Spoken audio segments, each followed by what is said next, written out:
Assalamualaikum warahmatullahi wabarakatuh.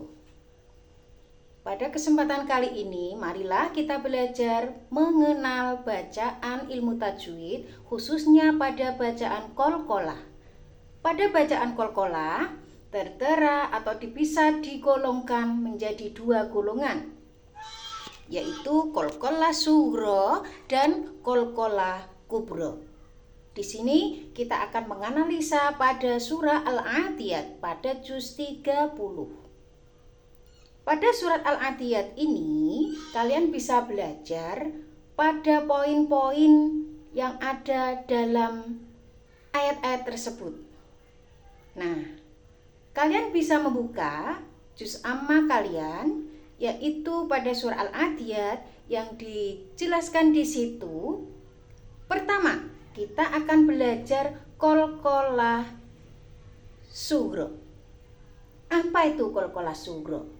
Qalqalah sughra adalah bacaan qalqalah, yaitu huruf dari huruf-huruf qalqalah, yaitu qotbu jati atau toku baju, yaitu qaf, to, ba, jim, dal. Nah, dari huruf-huruf qalqalah itu bisa kita golongkan pada qalqalah kubra maupun pada golongan qalqalah sughra. Oke, mari kita belajar menganalisa pada surah Al-Adiyat.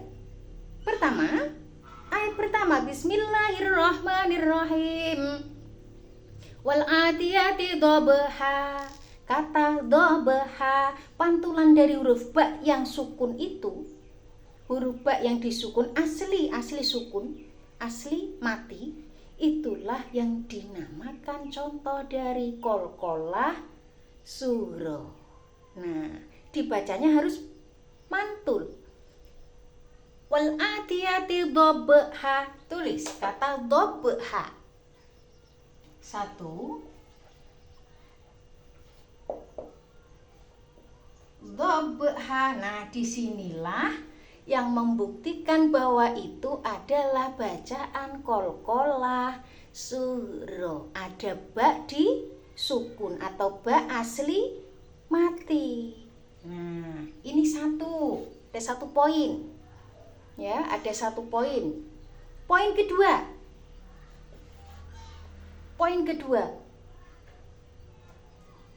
Fal muriyati qadha. Kata dal disukun, ada huruf dal disukun, dibaca memantul qadha. Nah, itulah golongan dari bacaan qalqalah sughra. Saya tulis dulu golongan qalqalah sughra.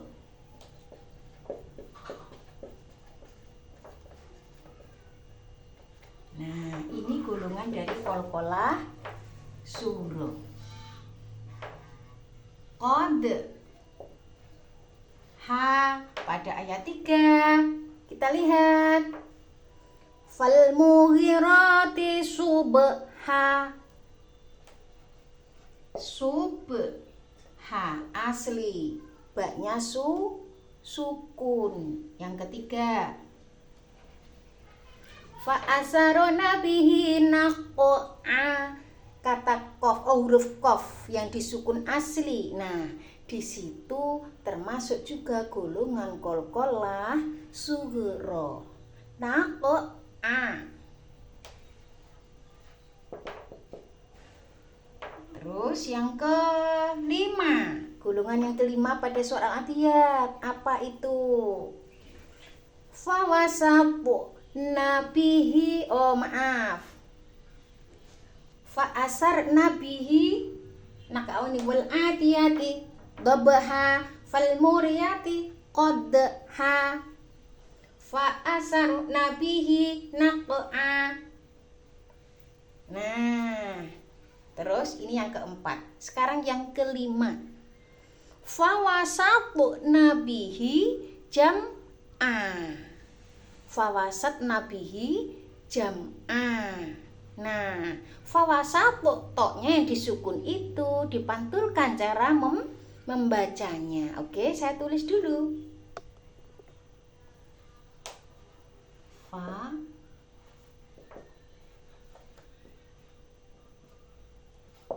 Nah, di sini adalah golongan-golongan dari surah Al-Adiyat yang termasuk bacaan qalqalah sugro. Cirinya apa? Cirinya adalah huruf qalqalah yang disukun asli, Sekarang kita beranjak ke qalqalah kubro. Oke? Semoga di penjelasan qalqalah sugro ini kalian semua bisa memahami agar bisa membaca Al-Quran dengan baik dan benar sesuai kaidah-kaidah ilmu tajwid yang ada. Oke, kita sekarang beranjak ke contoh bacaan qalqalah kubro pada surah Al-Adiyat. Tadi tertera untuk bacaan qalqalah sugro ada pada ayat pertama, ayat kedua, ayat ketiga, pada ayat keempat dan ayat kelima. Itu termasuk golongan dari bacaan qalqalah sugro. Sekarang kita melanjutkan contoh bacaan qalqalah kubro. Oke? Nah, di sini qalqalah kubro. Nah, bacaan qalqalah kubro pada surah Al-Adiyat. Kalau tadi ayat 1 sampai 5, sekarang di bacaan qalqalah kubro ada pada ayat 6, 7 dan 8. Apa itu dan bagaimana itu bacaannya? Innal insana lirabbihi lakanud. Nah, kata lakanud dalnya dibaca dengan memantulkan. Nah, kenapa digolongkan ke golongan qalqalah kubro? Karena berada di akhir dari ayat itu. Dan huruf qalqalahnya tidak sukun asli, tidak berstatus mati, tetapi hidup, huruf hidup. Lakanudun. Nah, tetapi harus dibaca lakanud, diwakofkan. Jadi cirinya untuk qalqalah kubro itu ada pada akhir ayat atau diwakofkan. Bukan hurufnya mati asli, tetapi huruf hidup, tetapi harus dibaca mati.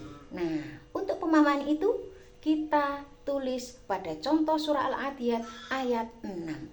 Lakanud. 1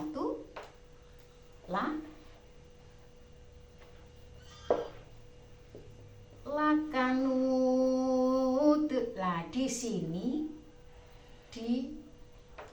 dinamakan bacaan qalqalah kubro karena ada di akhir ayat atau bukan asli sukun tetapi huruf hidup.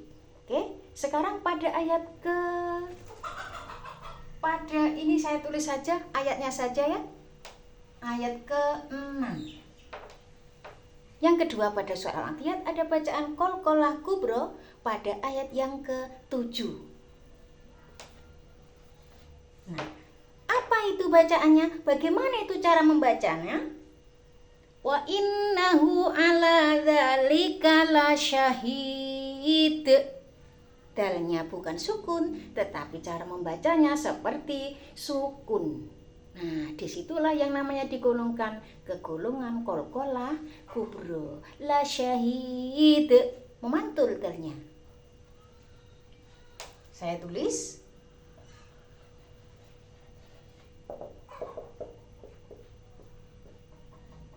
Nah, di sini hidup tetapi dibaca mati.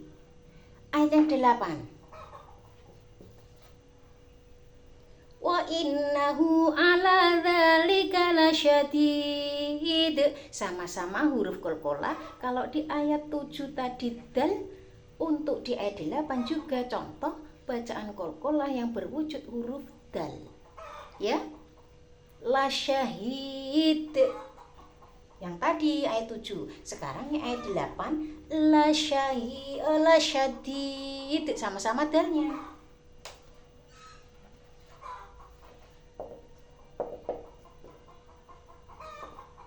Nah, Di sini perbedaannya.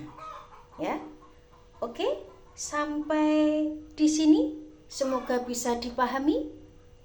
Dan saya jelaskan sekali lagi, untuk membedakan itu qalqalah sughra atau untuk membedakan itu qalqalah kubra sangat mudah. Cari pada ciri khas masing-masing saja. Untuk qalqalah sughra ciri khasnya huruf qalqalahnya disukun. Ya, huruf qalqalahnya disukun atau sukun asli dari ayat tersebut. Dha, ha. Nah, ba-nya itu sukun asli dari situ. Bukan di akhir kalimat. Beda lagi kalau qalqalah kubra, ciri khasnya adalah ada di akhir ayat atau diwakofkan. Jadi huruf qalqalahnya adalah huruf hidup. Tetapi dibacanya seperti seakan-akan huruf mati. Oke? Sampai di sini penjelasan untuk perbedaan dari qalqalah sughra dan qalqalah kubra. Semoga bermanfaat. Alhamdulillah. Assalamualaikum warahmatullahi wabarakatuh.